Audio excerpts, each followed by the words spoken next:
El cuerpo humano. Agua.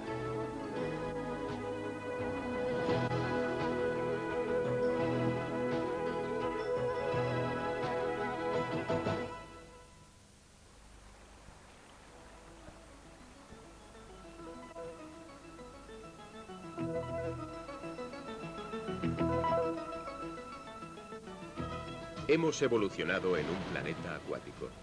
En nuestra vida cotidiana tratamos de no estar nunca lejos de una fuente que suministre agua.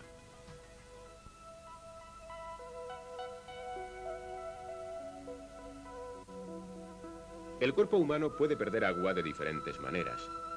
En un viaje como este, a través de una de las partes más cálidas del mundo, tanto el padre como la hija exigirán mucho de los sistemas de control del agua de sus cuerpos. Sus cuerpos son realmente un filtro de fluidos. Entran por un extremo y salen por el otro. Entre los dos extremos, sus cuerpos sudarán, respirarán, comerán, beberán y orinarán. Cada una de estas actividades humanas ordinarias afectará al interior del cuerpo, añadiendo o sustrayendo agua. En general no importa demasiado si tomamos un exceso de agua, pero el cuerpo se resiente pronto si perdemos demasiada.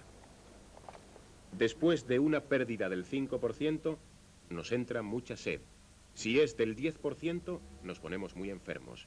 Y si nuestro suministro de agua desciende en un 20% o más, nos morimos, quedándonos todavía en el cuerpo 30 litros o más.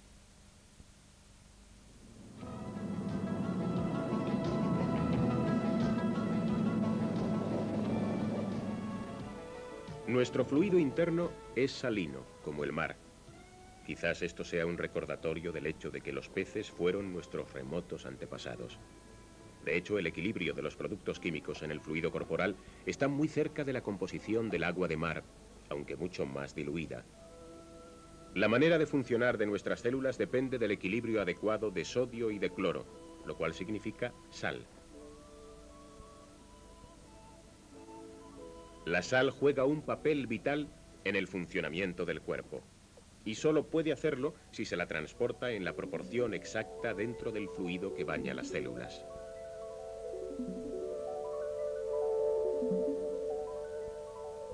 Para estos glóbulos rojos sería un desastre que la sal del fluido que los rodea estuviese demasiado concentrada o demasiado diluida.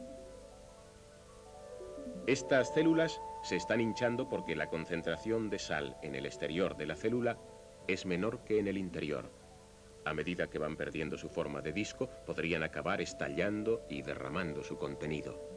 Si hay demasiada sal alrededor de las células, entonces padecen una suerte igualmente desastrosa. La diferencia de presión hace que empiecen a colapsarse. La membrana celular se arruga y son incapaces de hacer su trabajo.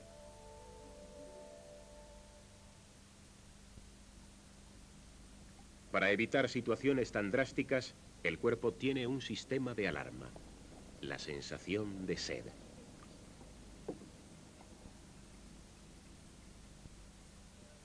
La sed aparece cuando aumenta la concentración de la sangre. Hay muchas sustancias disueltas en nuestra sangre, minerales, hormonas, moléculas alimenticias, etc. Si no bebiésemos cuando lo necesitamos, hay otras actividades que podrían hacer que descendiese nuestro nivel de agua. Sudar y orinar, por ejemplo. Cuando perdemos agua, las sustancias disueltas se juntan más entre sí, y esta mayor concentración de la sangre es la que da el primer aviso de peligro. Si no reemplazamos el agua perdida, su nivel en la sangre seguirá descendiendo.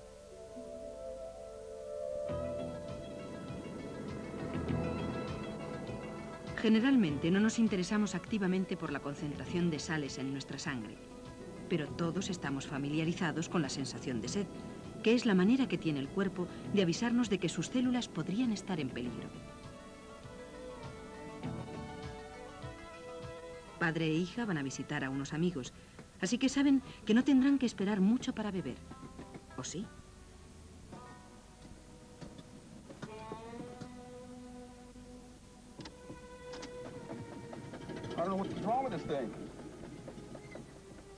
Desgraciadamente, en estas condiciones, el cuerpo puede perder agua muy deprisa. Muchas de sus actividades utilizan los preciosos suministros de agua con que contamos. La contracción muscular, por ejemplo, genera calor e incrementa la sudoración. Como él está respirando con más intensidad, pierde más agua. Si no hay agua para reemplazar estas pérdidas, su sangre se irá concentrando más y más y le llevará a una sensación de sed cada vez mayor.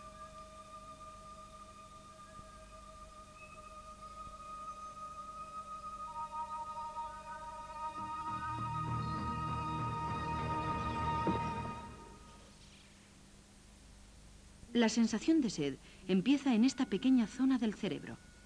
La sangre fluye a través de células nerviosas que detectan lo salada que está. Si está demasiado salada y necesita diluirse, las células nerviosas alertan a otras partes del cerebro y producen la sensación que conocemos como sed.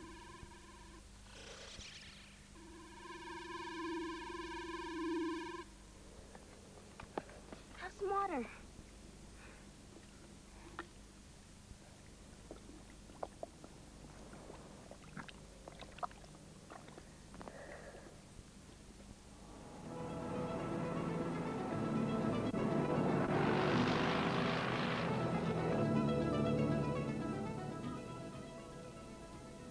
De hecho, hay más de un tipo de sed.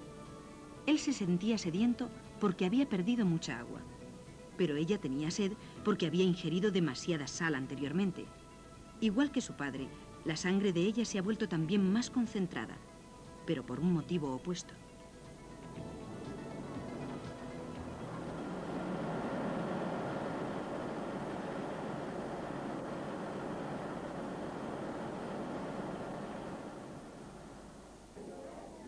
De hecho, tenemos una necesidad diaria de sal, igual que necesitamos una cierta cantidad de agua. Hay muchos alimentos que contienen sal, y su sabor puede ser muy atractivo, tomándolos con moderación. Las horas de las comidas organizan una catástrofe en nuestro equilibrio del nivel de agua, puesto que por lo general solemos ingerir sal y agua cuando comemos. Y hay un factor más. Toda esta carne y estas patatas fritas van a necesitar unos poderosos jugos digestivos que las deshagan, y eso gasta parte de los suministros internos de agua del cuerpo. Los jugos gástricos son producidos por células que extraen agua de la sangre y la bombean hasta el sistema digestivo. Pero cuando se toma el agua de la sangre, va acompañada de sal. Así que perdemos agua del cuerpo, pero la salinidad de la sangre no cambia. Esto significa que los centros de la sed del cerebro no se sienten afectados, solamente detectan el aumento de la salinidad. Y a pesar de todo, la pérdida del agua produce sed. A menudo sentimos sed cuando comemos, por ejemplo, porque estamos utilizando agua para digerir la comida. Hay otras células detectoras para este tipo de pérdida de agua. En las paredes del corazón y en las venas grandes hay células que indican si ha disminuido el nivel de fluido en el cuerpo. Esto conduce también a una fuerte sensación de sed que asegura que sustituiremos el líquido que se ha perdido. Este sistema de alarma es de la máxima utilidad cuando perdemos un montón de fluido al sangrar. Una hemorragia grande puede conducir a una fuerte sensación de sed, mientras el cuerpo nos alerta de la necesidad de reemplazar rápidamente el fluido antes de que falle el corazón.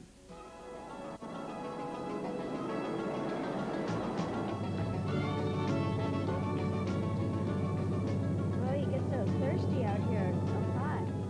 Yeah, we'll stop here in a few minutes, Ollie. Para los humanos, el beber no es solo una manera de rellenar los suministros de agua del cuerpo. Obtenemos placer de ello, y al igual que el comer, el beber tiene una función social. Los animales parecen carecer de este añadido social. Igual que el hombre, ellos tienen apetitos específicos de agua y de sal, pero no parece que obtengan del beber el mismo placer que nosotros, cuando bebemos más de lo que necesitamos. Is that a dun color, Sully? No, it's Palomino. That one there? Cuando los animales beben, solo toman lo suficiente para reemplazar lo que han perdido. Parece como si tuvieran un exacto contador de agua, con la capacidad de juzgar exactamente cuánta agua han ingerido cada vez. Davia, go! I'll see you later. Take care.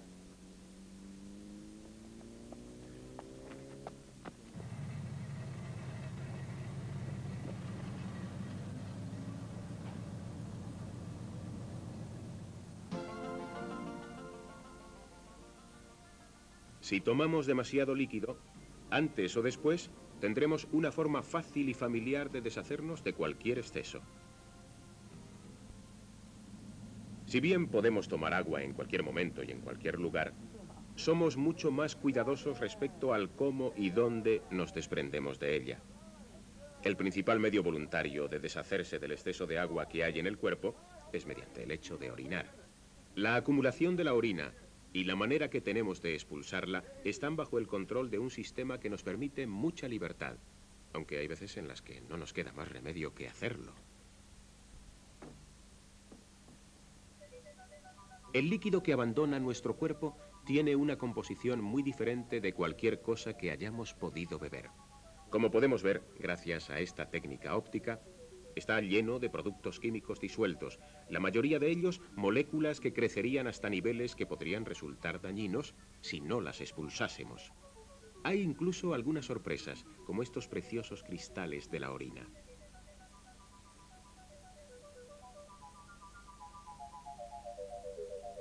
Estos son simplemente los productos de desecho de algunas de las actividades químicas de nuestros tejidos. La formación de la orina comienza en la sangre. El plasma sanguíneo necesita deshacerse del exceso de agua y de las moléculas de desecho, pero están mezcladas con muchas sustancias útiles que el cuerpo necesita para vivir. Este sistema, compuesto por los riñones, los uréteres y la vejiga, es el que se ocupa de la compleja tarea de retirar de la sangre precisamente esos componentes que no necesitamos y de expulsarlos. Estas imágenes utilizan sangre radioactiva para seguir el camino de la orina desde que se extrae en los riñones, rezuma bajando por los uréteres y se acumula en la vejiga. Mientras la sangre fluye a través de ellos, los riñones realizan una hazaña notable. Parecen capaces de elegir y seleccionar lo que deben quitar de la sangre y lo que deben dejar. Los riñones actúan como un filtro, pero son bastante más inteligentes que un filtro normal, como este tamiz.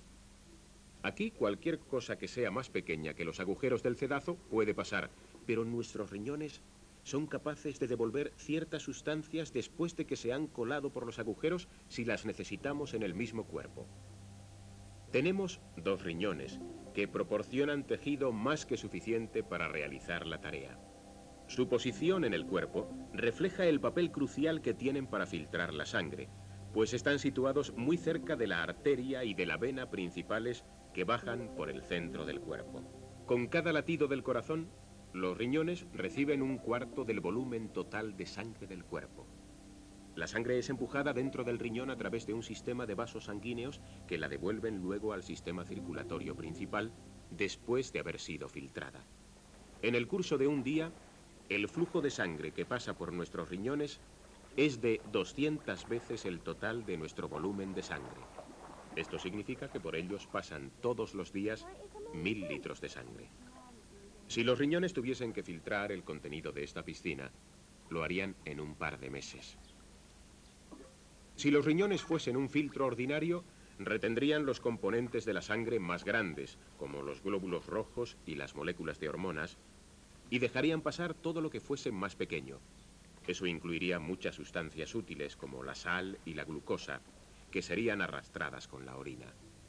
Pero un gran logro de la evolución fue el desarrollo de este inteligente filtro que puede guardar estas sustancias útiles y devolvérselas al cuerpo. Estas formas que aparecen en el riñón señalan la existencia de una serie de tubos muy pegados unos a otros, cada uno de los cuales se ocupa de una sola gota de sangre. Al principio de cada tubo hay un cesto de pequeños vasos sanguíneos, a través de los cuales el fluido a presión es extraído de la sangre. Realmente, esto es lo más cercano a un tamiz que hay en el riñón. En cada riñón hay más de 1 millón de estos tamices, y su superficie total en el cuerpo es de casi 1 metro cuadrado. De cada tamiz sale un tubo, el nefrón. El líquido que va a convertirse en la orina se cuela por el tamiz en un extremo y viaja a lo largo de este tubo. En realidad, un nefrón no sigue una línea recta, sino que sigue un recorrido parecido al de una horquilla, desde el tamiz en un extremo hasta los conductos urinarios principales en el otro extremo. A lo largo de todo su trayecto, El nefrón está rodeado por vasos sanguíneos que esperan recuperar algunos de los ingredientes de la orina.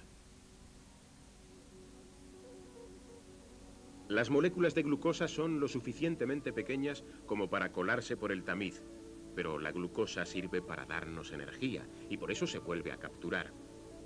Atraviesa las paredes del nefrón y vuelve al flujo sanguíneo. Este sistema es por lo general muy eficaz. Más del 99% de la glucosa que trata de escaparse es devuelta a la sangre.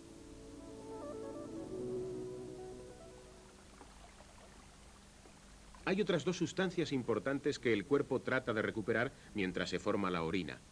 Una de ellas es el agua, y esta tiene una relación muy útil con la otra, la sal, lo que significa que las dos pueden conservarse al mismo tiempo. Cuando la sal está en la sangre, aparece disuelta y no en cristales como estos. Así que sus moléculas son lo suficientemente pequeñas para colarse por el tamiz de la parte superior del nefrón junto con el agua que las transporta. Al viajar a lo largo de este tubo, la sal recibe el mismo tipo de tratamiento que la glucosa que vimos antes. Se la extrae del nefrón para devolverla a la corriente sanguínea. Aquí la sal son los cuadrados verdes.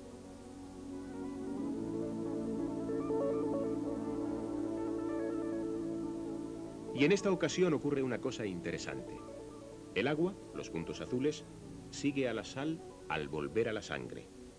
De esta manera el riñón vuelve a recuperar el agua y la sal al mismo tiempo, asegurándose de que no perdamos una cantidad excesiva de ambas.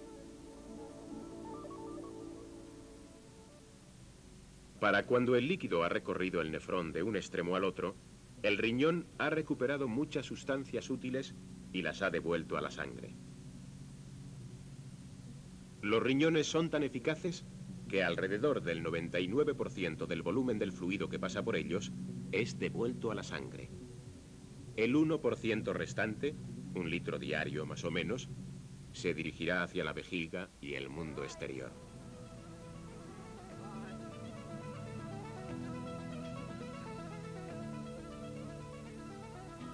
Hasta ahora, él realmente no es consciente de esta compleja actividad desarrollada en los riñones, pero la etapa siguiente ocupará una mayor parte de su atención.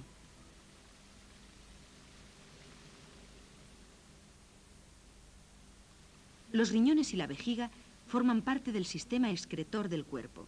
Muchas de las actividades químicas que tienen lugar en el cuerpo producen sustancias de desecho. Podríamos llamarlo polución industrial. Y el cuerpo utiliza el exceso de agua con que contamos para llevárselos.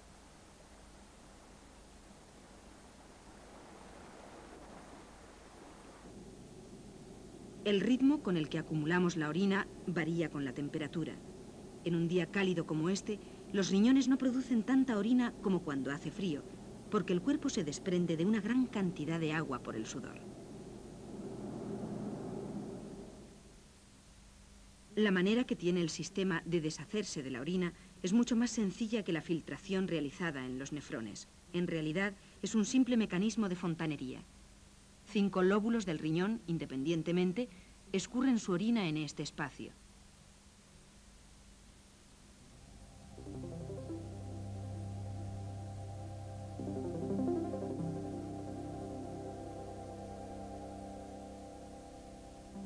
Las pequeñas cantidades de orina de cada nefrón se reúnen y emergen en el centro del riñón.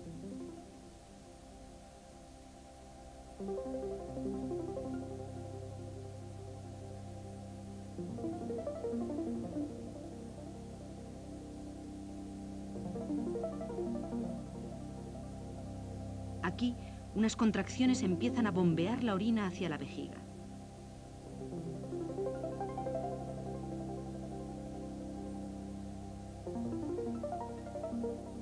La orina abandona los riñones a través de los uréteres, los 2 tubos que conducen a la vejiga. Aquí, dentro de un ser humano vivo, podemos seguir el camino de la orina desde el riñón hasta la vejiga.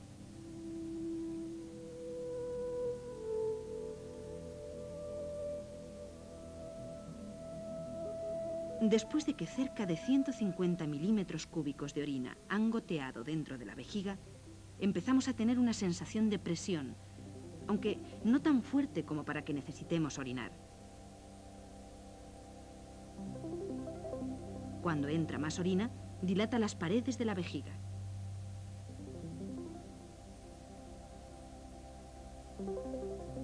Esta contiene un tipo especial de músculo que nos ayuda a evitar demasiadas incomodidades, advirtiéndonos solo de vez en cuando de que la vejiga se está llenando.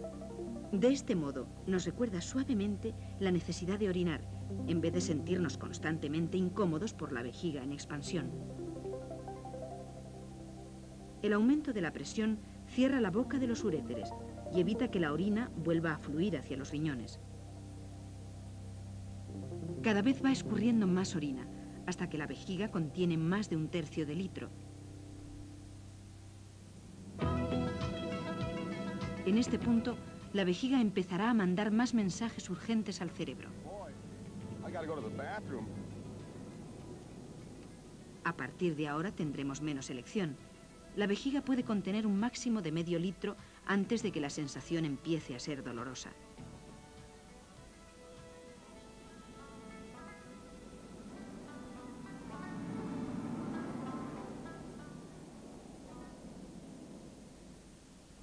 La etapa final de este proceso consiste en relajar los músculos que hay a la salida de la vejiga y permite que salga la orina. En el hombre, la uretra, el tubo que va desde la vejiga hasta el pene, es bastante largo, de unos 20 centímetros más o menos. En las mujeres tiene solo 3 o 4 centímetros. Este puede ser el motivo de que las mujeres sean más proclives a las infecciones de vejiga que el hombre, porque las bacterias del exterior tienen que recorrer un camino más corto.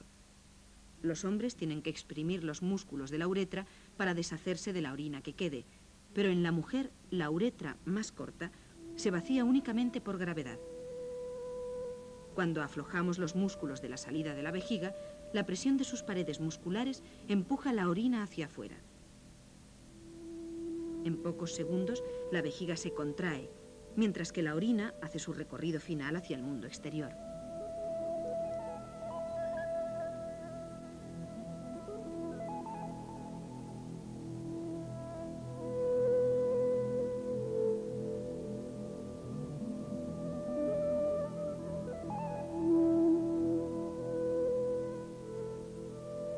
En el hombre hay otro rasgo muy útil. Los centímetros finales de la uretra dan a la orina un movimiento giratorio muy útil, haciéndola salir del pene como una bala de un rifle. Esto ayuda a que la orina forme una corriente continua y dirigida.